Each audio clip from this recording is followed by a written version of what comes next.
Again, Greg, thank you so much for your presentation. Very interesting project and support from Michigan Department of Transportation. So next, I would like to invite Congresswoman Debbie Dingell to the stage for a Fireside chat with two former Assistant Secretary for Research and Technology at the USDOT, Diana Furchtgott-Roth, and also Dr. Robert Hampshire.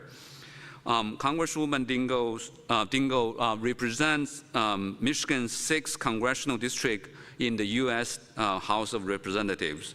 She is a member of the Energy and Commerce Committee and the National Resources Committee, where she leads on critical issues including affordable and accessible health care, clean energy and water, domestic manufacturing and supply chain resilience, and protecting our wildlife and nature resources.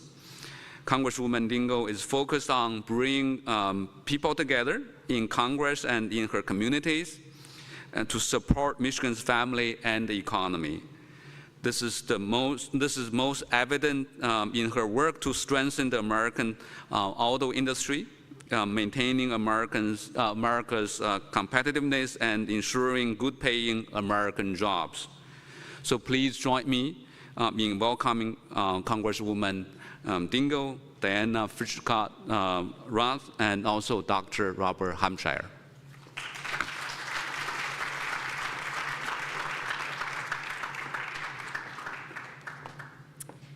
Well, good morning, everybody.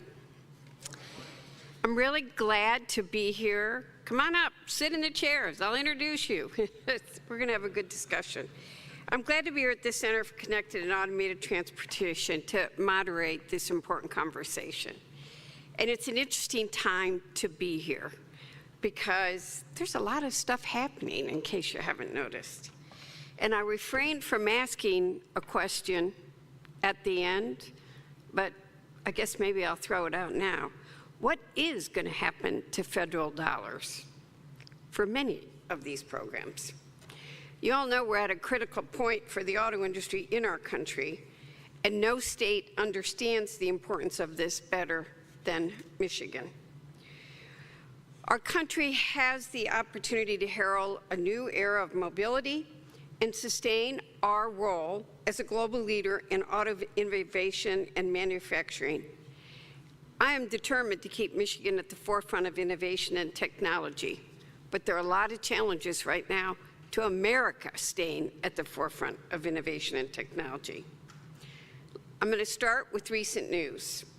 Earlier this week, the Trump administration announced a new 25% tariff on imports of automobiles and certain parts, with some opportunity for exception for USMCA compliant parts and vehicles.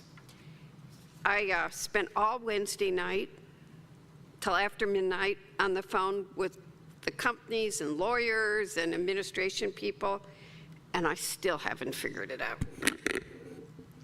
We want to know what the exact implications are of this news, but appears that it's a step towards onshoring supply chains and bringing back manufacturing here. And I think that we want to do this. I will say this, some may agree, some won't. NAFTA was one of the worst trade policies we have had in this country.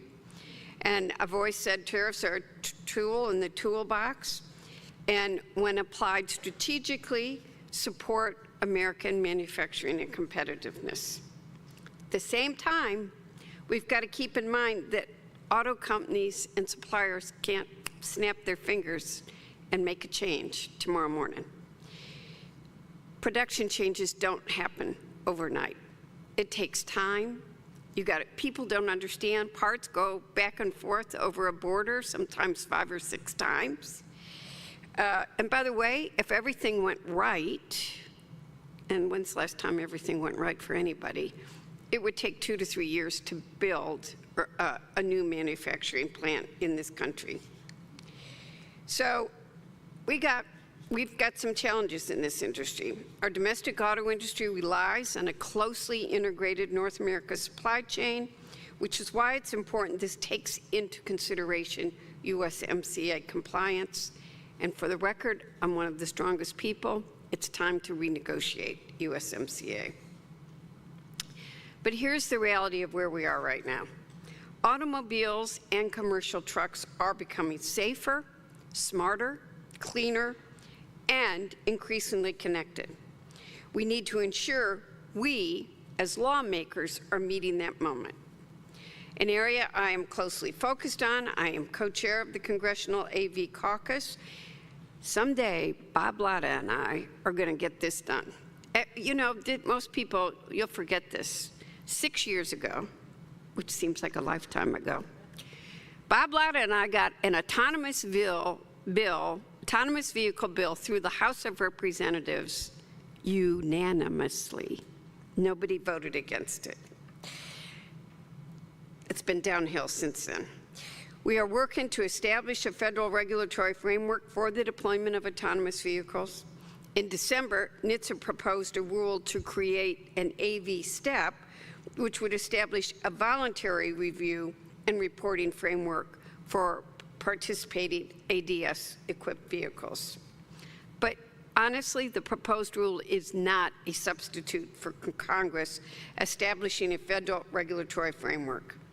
As this framework is created, we got to make sure that we have all the relevant voices at the table: industry partners, labor, safety groups, disability right advocates, and others.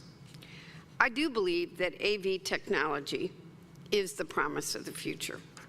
Improved safety, expanded mobility, greater economic prosperity, and Bob and I are working on our new piece of legislation to establish this framework that hopefully we'll be introducing in the next few weeks.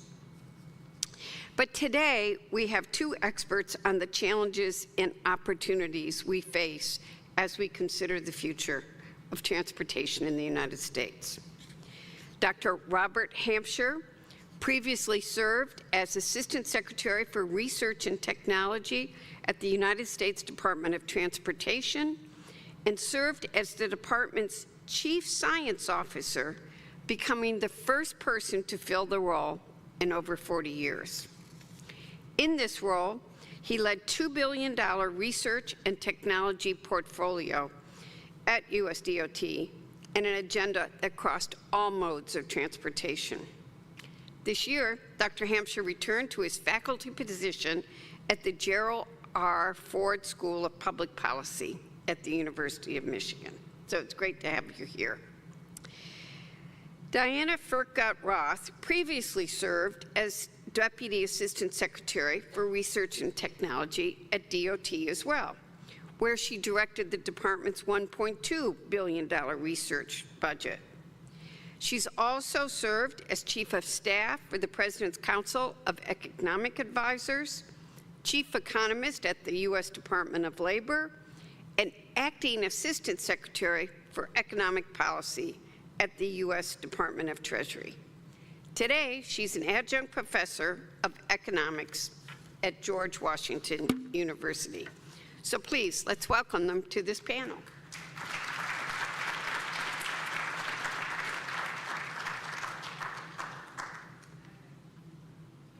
So welcome to both of you. We got a lot to talk about.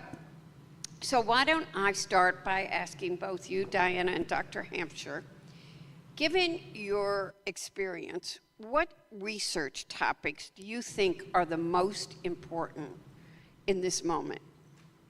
And what do you think about research in this moment? Yeah, well, let me jump in and just say thank you so much for your leadership, not just for the state, but for innovation, for workers. Thank you.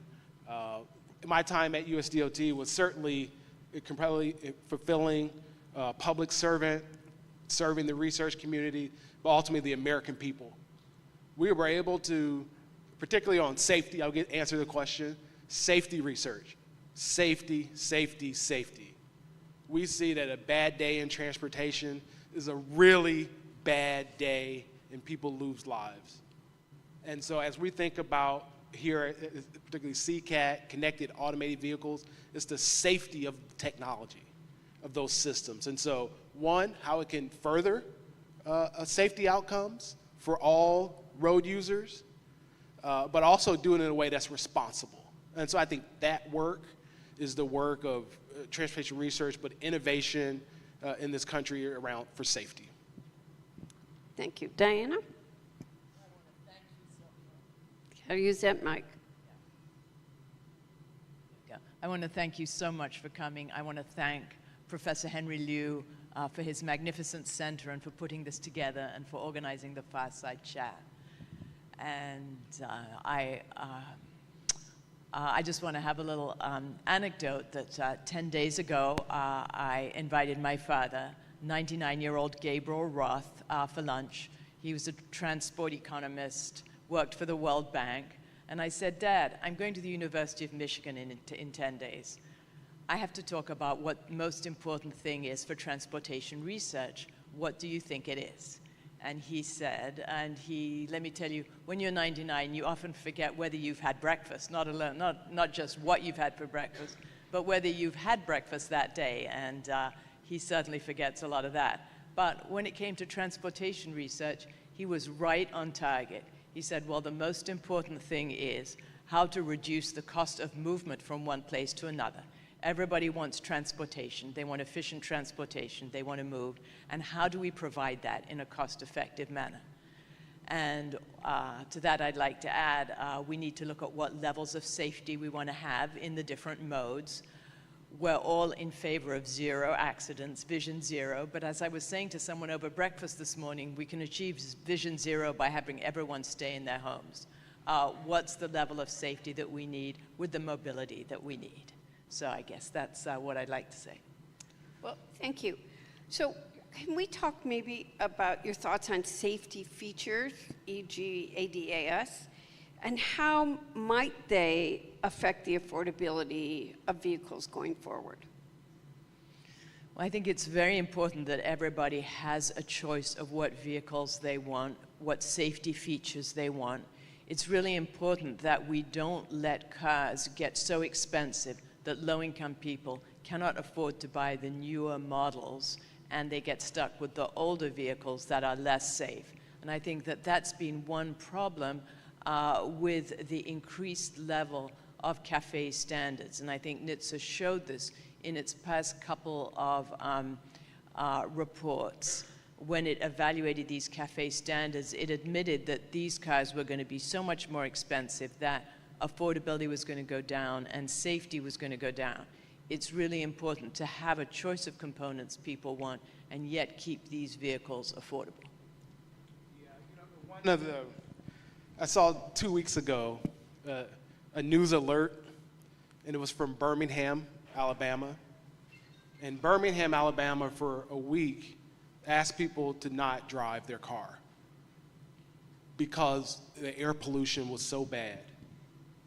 So as we think about vehicle standards and emissions, certainly cost, we want to make sure cars aren't getting too expensive, but there are real health impacts. And those aren't just theoretical. I mean, just like the county in Birmingham said, please don't drive, it's too polluted. And so that's the balance we're dealing with here. And they're all safety, but one from safety in the vehicle, but also public health should be considered here. Were you surprised by that? Because how much cleaner are the vehicles of today versus, okay, I'm not old, but I'm seasoned. So I lived through some of those clean air emission fights. And is it not true that a vehicle today is on the road going how many miles an hour is actually cleaner than a car sitting in a driveway? Absolutely, much cleaner. We've come so far, due to the work of maybe many people in this room, to make the vehicles much cleaner. But when we have, maybe it's to the credit of Birmingham, the growth there has been quite strong, and so because of the commuting patterns, and I think it was the weather and containment that was happening at the time, it was really trapping the pollutants. So it's a combination of lots of things. Cars certainly are much cleaner these days, but we're not out of the woods. And that's why it's also so important that new cars be affordable so that people can trade up their old cars for newer vehicles. That someone who's driving a 2006 Jeep, for example, that goes 12 miles a gallon can be able to retire that vehicle, get maybe a 2020 vehicle, which is much cleaner than that old vehicle. And you can see that as old capital is traded in for new capital, the air is going to get even cleaner than it is now. Yeah, and can I just say this? I give Diana a credit to a program that she started when she had my role. When I joined, I continued a program with the National Bureau of Economic Research, NBER, the top economists in the nation, actually in the world, to take on questions of transportation economics, and certainly climate and impact of economics of climate were one of the topics. And so that work continues to really try to analyze this question. You know, how does cleanliness of the vehicles, together with safety features, together with the cost, how to pull it all together. So that's a research topic that has spanned multiple administrations that we want to continue and hope continues in the future. So there's so many things that we could talk about here, and I'm going to get to them, but let's talk about autonomous vehicles for a moment. And do you think that they are the vehicle of the future, that they will reduce traffic deaths? What is your, and do you think there's a future for them in this country? Well, I think there's definitely a future. It is so exciting, and we're going to hear more about it in the keynote address from John Scanlon, but it's so exciting to see these Waymo driverless taxis in San Francisco, Los Angeles, Phoenix, and they're going to come to DC, where I live, soon, so I'm looking forward to taking one. And I think it's really important that states have the freedom to roll out these vehicles and approve them. They're going to start in certain locations, and I'm sure that they're going to spread, but it's going to save people time. In other words, you can get into one of these autonomous vehicles, you can do your work while you commute to work. I mean, they have great possibilities for the future. We don't even know what possibilities they have.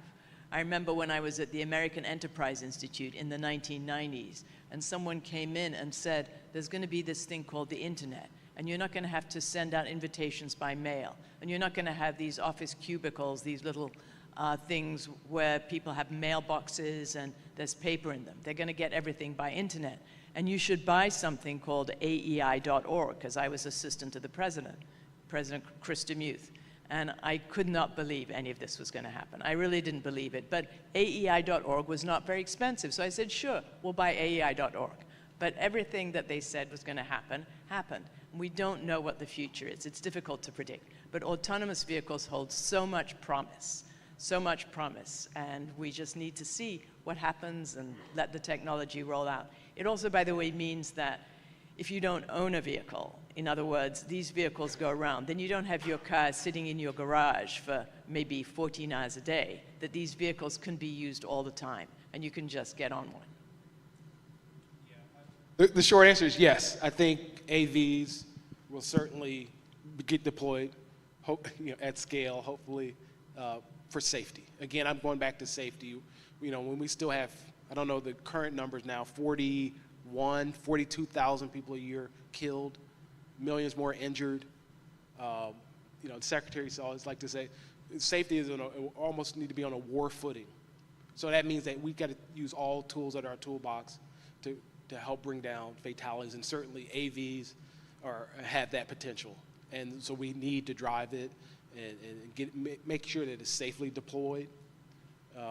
One thing I do want to point out, because I see so many folks here that have worked on autonomous vehicles, from navigation to communication to sensing, all the components of it, are coming from, bold vision, like from DARPA, from the Department of Defense, to help get this moving. That's, government leadership in innovation, pushing the needle.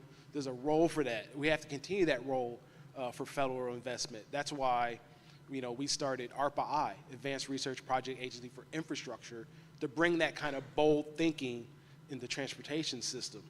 And so when DARPA did the DARPA Challenge, let us not forget that was a great partnership between universities, government, private sector, investors, to help birth a whole new industry. And so that kind of boldness, we got to remember, starts, universities have a big role to play. And the seed corn of a lot of innovation, they're starting from rooms like this, and students that I see, here in the audience as well, and we got to continue to be supportive and foster universities and university research. And maybe we'll get more into that later, but that's certainly something I'm quite passionate about. And Robert, you're to be congratulated in starting this ARPA-I and bringing someone as talented as Vincent Tang to head it up, and it really holds great promise for the future. Thank you. So let me ask you the role that research plays in all of this, though, because as we are looking to deploy, and there's some complicated issues which I think I won't bring up right now, like liability and labor, but how do you build consumer confidence in, because there have been a number of high-profile accidents. I don't think most people understand the difference between level 1 and level 4. I'll tell a story of my late husband, who I love very much, and right when I was doing the autonomous vehicle bill, I wanted him to be there with me, and we did a session, because seniors don't, as you've seen in the research, have some skepticism, and I said, John, you're not allowed to drive, so I want you to go up there and talk about it. And he got up there and said, don't trust it, don't get in it. So I never asked him to help me again on that. It was an interesting, but how do we address those issues too? Yeah, let me jump in. I think it's certainly a process of slow and step by step. You know, we know right now that in some cities across the country, automated vehicles are a reality. You can take rides, there's millions of rides that have happened and continue to happen at this very moment. And so I think this kind of slow, not necessarily slow, but deliberate rollout where people get exposed to the technology, they learn, their grandkids tell them, hey, you know, grandfather, it's not so bad, we've tried it, you know. So I think that approach is certainly part of the picture. Public education, we know that states have a role to play, particularly in the public education and licensing. And so I think really it is not necessarily a light switch where all of a sudden there's wide-scale deployment, but one of these things people get exposed in education. I think that we can see that these driverless taxis, these autonomous vehicles are really taking off. I mean, people love them. They post pictures on social media of them getting into one of these vehicles. I can't wait for them to roll out in DC. As far as seniors go, though, some of them, like my 99-year-old dad, he needs help getting in and out of a car. And ideally, he would like someone to help him take him to the front door of where he goes. So maybe an autonomous vehicle isn't the best for him. But the wonderful thing about America is we have so many different options. We have Ubers, we have taxis, we have individual vehicles, we have volunteer ride services, and we have these autonomous vehicles. There's something for everybody, and we just have to let all these modes grow. Okay, so there's something for everybody, and we were putting a lot of eggs in one basket in talking about EVs being the vehicle of the future. We have a group of leaders, and I'm trying to be nice today, group of leaders in public policy that don't like those EVs. How is the absence of EV mandates going to impact the demand, and what does this do to the ecosystem? Well, I think President Trump has made it clear he's taking away the mandate for EVs, but EVs are going to continue to grow. Right now, they're about 8% of vehicle sales, and I'm sure that they're going to continue to grow. Right now, EVs tend to be a second car for people who have one car already. They're popular with people who have charging points in their own homes, rather than people who don't have these charging points. And if you go around town and you don't suffer from range anxiety, then you do great with an EV. They're really, really popular. But other people use them as a second vehicle. So when I went for a walk on Rodeo Drive in Los Angeles about a year or so ago, the bit below Wilshire Boulevard, without the stores. Now, when some people go for walks, they like to look at scenery or architecture. When I go for walks, I like to see what cars are in people's drive. So on Rodeo Drive, some of the most expensive homes in the country, there was an EV in practically every drive, but there was also an SUV or a minivan. So you could see people would be using the EV for going around town, and then they would be using the minivan or the SUV if they went skiing in Lake Tahoe. So there's a broad variety. I don't think we should have a mandate for anything, but there's certainly a future for these EVs, along with many other vehicles. And what's really popular are the non-plug-in hybrids. In the DC area, there's a 3-month waiting list for your Toyota Highlander non-plug-in hybrid. You can get an internal combustion engine Toyota Highlander right away. You have to wait 3 months to get the non-plug-in hybrid. That's because it extends the gas mileage. You get better gas mileage. You never have to plug it in. And it's a great, great vehicle, and there's not even a tax credit for it. I'm currently in the market right now for a new car. And so we've been trying different vehicles. We have a plug-in hybrid. We're looking at an electric vehicle right now. It's a hard choice, which one, So certainly from my standpoint, it actually turns out the EVs are, when you think of the physics, how many fewer parts it has. It's a simpler vehicle. It's more elegant. Ultimately, it could be dramatically much more efficient.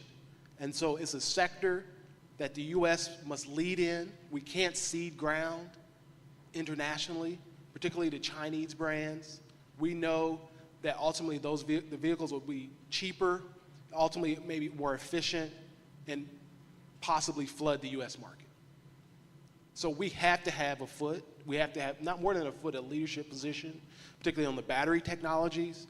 The leaders for battery technologies around the world are in this room probably, or at the University of Michigan in this state. And so we talk about global competitiveness. It's something that we cannot take a step backwards on. That's jobs, that's the future of technology innovation. And you think about the efficiency and just the physics of how much simpler and efficient the EVs are compared to ICE vehicles. We got to play in it. And so I'm not sure how that adds up to demand for the vehicles right now and jobs, but it's a sector that's growing and we must lead. Robert, if you're looking for another car, 10 days ago, Dan Ariel in the Wall Street Journal car reporter, he was looking for a car for his daughter. He said the best deal now is a used Tesla. He got one for 2 or 3. Yeah. I mean, people are turning them in left and right. Trust me, every car dealership I go to, they say, do you want a Tesla? Everyone's turning them in. No one wants them. Here, you want one? We got a deal for you. Yeah, for his daughter, he bought a $26,000 Tesla that was about 3 years old. Yeah, and he said you couldn't beat. You definitely couldn't beat that. Buy low, sell high, I guess, yeah. I'm not touching that one. Let me ask you this. Do you think that it's not clear what's going to happen. I'm not great at reading tea leaves, though my tea leaves tell me that there are many that want to eliminate the tax credit for the EV. There are some Republican members that want to. What do you think the elimination of tax credit for the EVs will do to the market?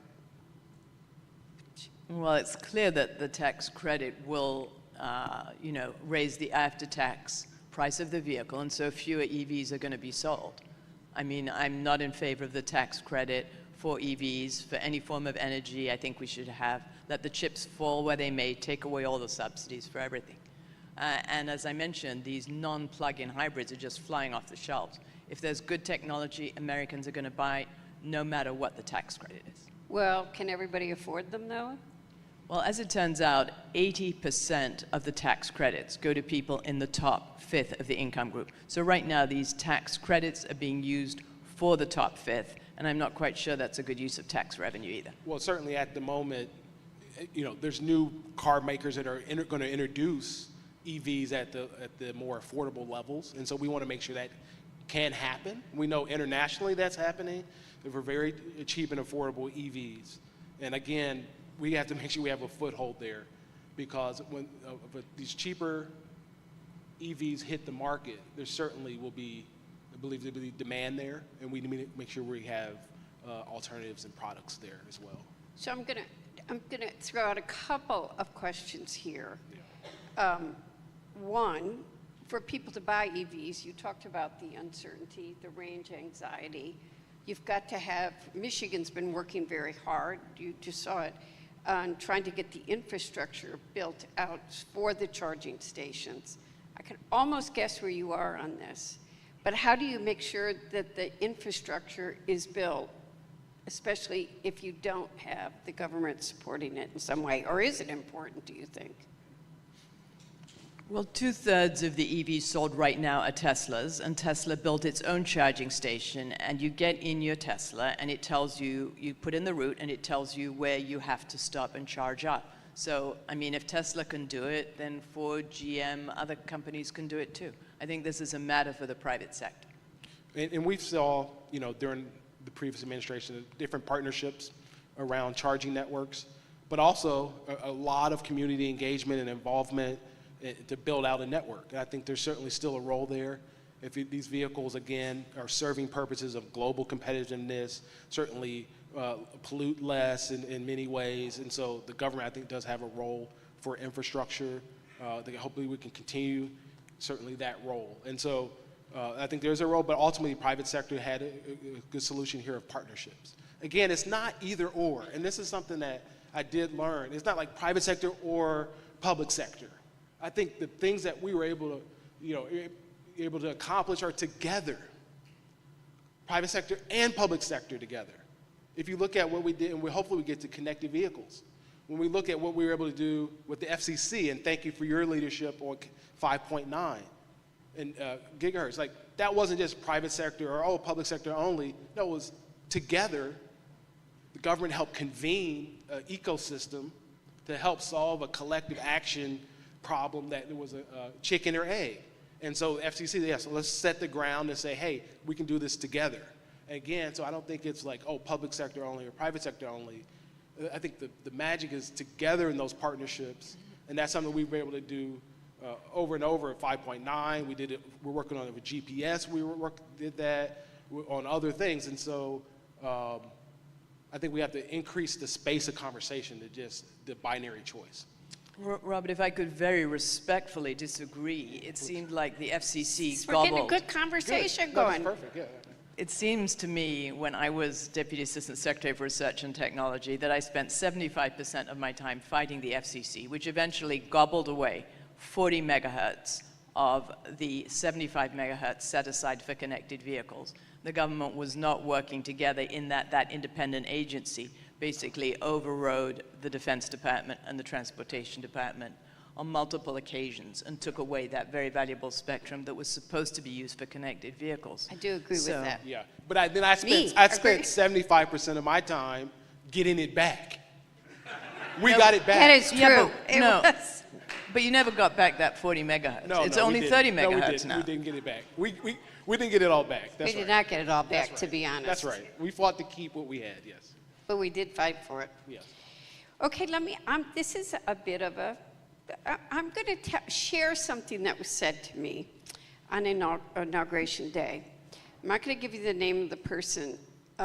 When he came up to me, I was actually, I'll tell you, this is a true story. I probably shouldn't tell it, but I was talking to Ivanka Trump, and this person came up to me. He's in the administration, and I didn't think he knew who I was until I thought about it later. Why would anybody say this if he didn't know who I was? That he thought we should get rid of EVs, totally. That 20% of the grid, the energy they used in the grid, should be used for AI, and they were not a good product. And I then immediately, being me, said, do you want the domestic companies to succeed? We're competing in a global marketplace.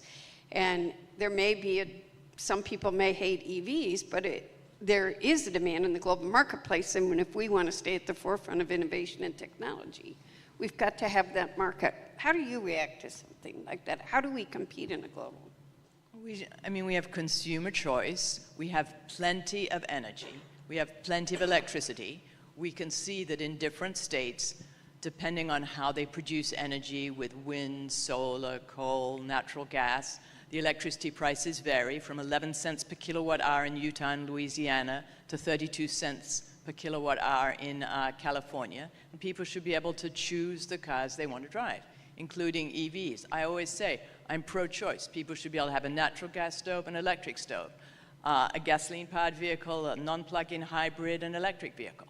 I think people should be able to choose their appliances, including EVs. And the idea that we should be getting rid of EVs is just ludicrous. And he couldn't have been serious, Congresswoman. Unfortunately, I think he was.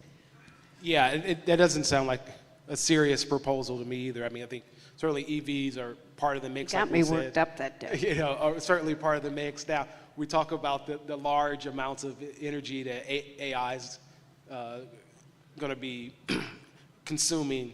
It's something that we do strategically need to, you know, markets will do that, but strategically we have to think about our energy mix in certain areas. Again, some areas you think of like Tennessee and others have just really like abundant, like cheaper energy sources versus other places. And so, you know, that is the mix we talk about on the grid. You know, is it vehicles? Is it AI? You know, is it other household residential sources? It's something that state, you know, utility commissions and others are certainly dealing with, particularly if it doesn't come back to bite the consumer at home and your home rates that we've got to keep our eye on. Right, we have energy for AI, we have energy for data centers, we have energy for electric vehicles. We have unlimited amounts of natural gas. Thank you. So let's switch subjects. You saw a little of the discussion in the previous presentation. Gas tax revenues are continuing to go down for two reasons. One is as vehicles have become more efficient, there's less gas tax, you're buying less gas, there's less gas being bought. But now with EV adoption, that's becoming an even bigger issue. How does that impact infrastructure funding? And what do you look at? What are your thoughts on this and on congestion pricing? Yeah, let me just first thank you for the vote for the infrastructure bill. And we know that during the past reauthorization, this was a conversation about what's coming out of the Highway Trust Fund versus general fund, and the way that the IIJA was funded with Highway Trust Fund money, but also advanced appropriations coming out of some coming out of general funds. And so that's a conversation, as you know better than many, that we're going to continue to have for the next reauthorization conversation. You know, for example, I'll just personalize it within research part of the Department of Transportation. We had split funding, some Highway Trust Fund, some from the general fund that aren't from gas tax. And we were able to develop, I think, tremendously beneficial programs that had great ORRI, have great safety benefits. And so when we think about the mixture, again, I think we're probably outside of the Highway Trust Fund for next reauthorization and funding. Certainly we got to look at states and others. None of these are popular. There's no popular option here. But am I correct? We got to start dealing with it? Absolutely. There's not a. We're not paying for our roads now. That's right. We said fix the damn roads. We're all sick of the orange cones, but there's a problem across the country. Less money is going in. And I know we've done vehicle mile travel pilots. We know, be it in Washington and others, and also the new pilots that we, on the setting up to look into this. And so I think those options are got to be on the table. Right. There are so many good ideas from around the world also. Oregon had a particularly successful series of pilot projects under Jim Whitty. And we can see that different states are working with public-private partnerships to have tolls, express lanes going next to the other lanes, so that people have a choice of a faster road by paying a toll. And in that way, they help pay for the infrastructure. If you look at New Zealand, they have something called harbometers, which is a device you have to put on your electric vehicle because it doesn't pay gas taxes. You have to charge up your harbometer before you go, so you can put in 100 miles, 1,000 miles, whatever you want, and then that money goes for the roads. So there's all kinds of interesting ideas. And at the National Bureau of Economic Research, there's a project led by Jim Paterba of MIT, Ed Glazier of Harvard, Steve Redding of Princeton. They're working on different alternatives for funding for roads because the Highway Trust Fund is going down. It's going broke. Okay, let me switch to one more. There's so many subjects we could talk about. So I was also, as I said, the presentation before, we talked about connected vehicles. We were really putting a lot more attention on it several years ago. Is connectivity going to be developed and deployed is it going to get done? And who's going to do it? Is it going to be in the aftermarket? Are the OEMs going to do it? How does that impact safety? And I can already guess the answer, but should the connected vehicle mandate return? Thank you for that question. I know it will be over I think, here. The answer is yes. It's happening. In fact, even just this past week, I know ITS America had their policy summit where people from, say, Georgia and Washington and Utah and Arizona, you keep the place that we just funded for additional connected vehicle pilots, and not just federal money, places are putting their own state dollars on the table to build out connected infrastructure. So since the final rule on 5.9 in November, there continue to be accelerated deployments of infrastructure. On the vehicle side, this is where we're, certainly there, it continues to be a voluntary approach. I think, from specialized fleets, we've seen adoption, police, fire, public sector vehicle fleets. We were here multiple times making awards in this state for deployment of connected vehicles. So I think there's momentum here on the infrastructure side. There's money, stakeholders. I don't know why you're so positive there's money. Well, in the sense that we just, before I left office, we put over $100 million into eight states to Which deploy, is now being frozen. Which I'm not sure yet is frozen I'm bringing yet. a little dose of reality It's today. not, it's not clear. Those projects aren't frozen yet. Yeah. At the moment. Those projects aren't frozen at the moment. I think this is a big issue Yeah. we can talk about too, because that's uncertainty that That's makes right. this freezes things. When you think about a mandate, I would say, no, but data sharing and transparency are requirements to understand how these systems are impacting safety is probably the most likely path. Well, there's a lot of exciting new technology that can be used for this. Just as there's cameras that can identify the different features of your face, the Earth's contours have their own unique features. And there's a company called Tern AI, that's Tern AI, that has a very sophisticated mapping system. So if you have a car and you have the you have the Tern AI map, the detailed map in your info system, you can drive without GPS. If two of these cars have this system, then they can stop each other from crashing into each other. FedEx is adopting this, looking at this technology. Renault in France is interested in it. It has broad applications. And this is something that's very inexpensive. It's maybe $50 per vehicle. It doesn't take GPS, it doesn't take beacons, it doesn't take spectrum, it doesn't take low Earth orbit satellites. So this and other kinds of technologies can come and I'm sure will be adopted without any federal funding necessary, potentially a mandate to have this $50 map in your vehicle. And I can just see this happening in the future in a much less expensive way that we're envisioning now. Yeah, can I just say, yes, that those are great technologies for mapping. There's certain characteristics, again, of connectivity, of non-line of sight. The fact that in foggy conditions, NTSB has said over and over again every year for the last 20 years that this technology has unique characteristics to save lives that cameras just won't do.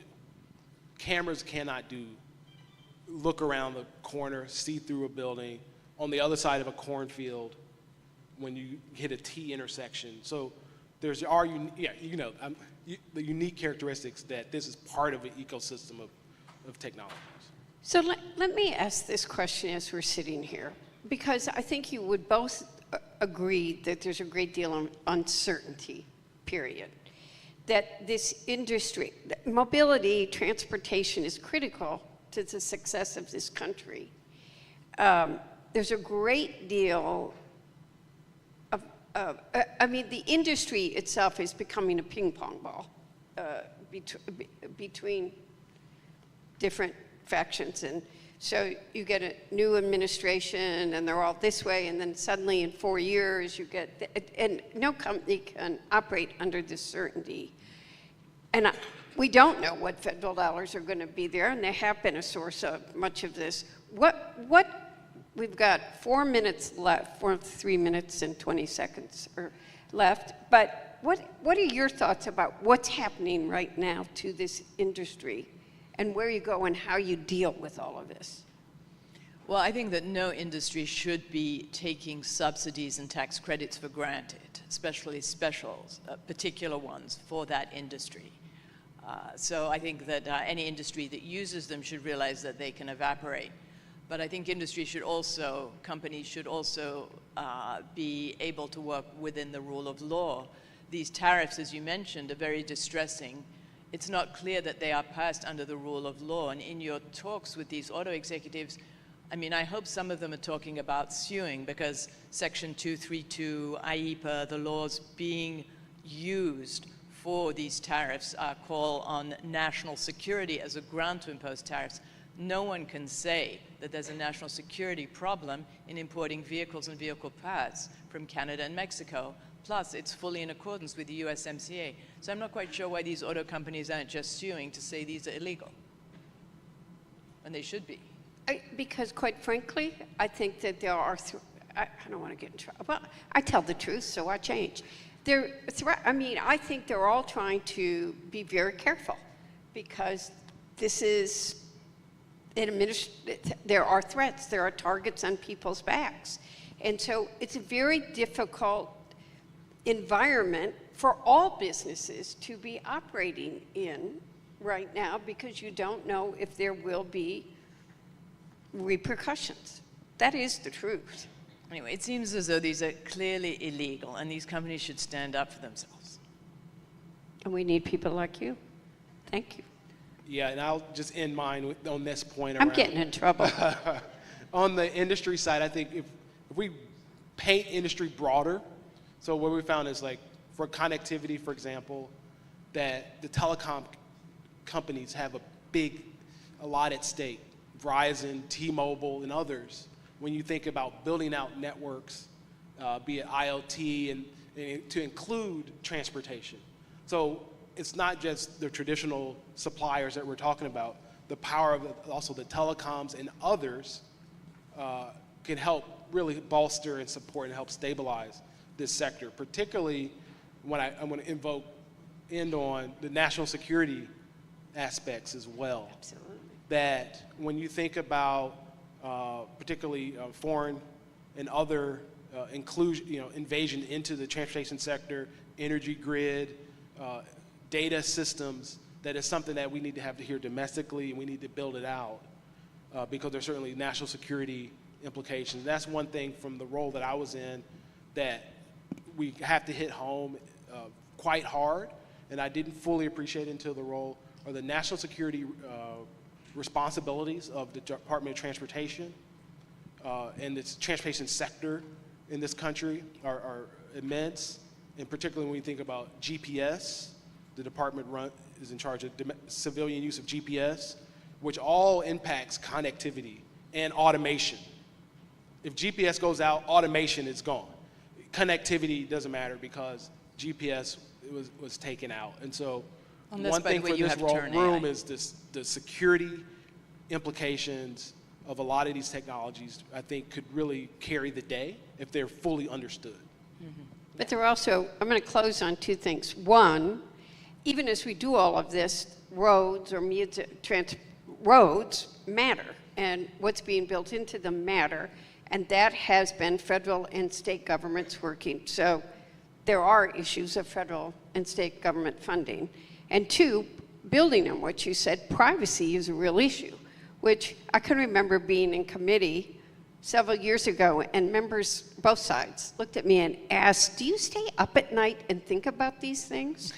And then when General Motors sold data from vehicles to insurance companies and people's insurance rate went up, people suddenly understood. People were tracking their data. You don't know who owns the data and who controls it or how it's going to be used. And that is a real issue of the future as well. And with that, thank you both for being part of this. It was great spending my morning with you.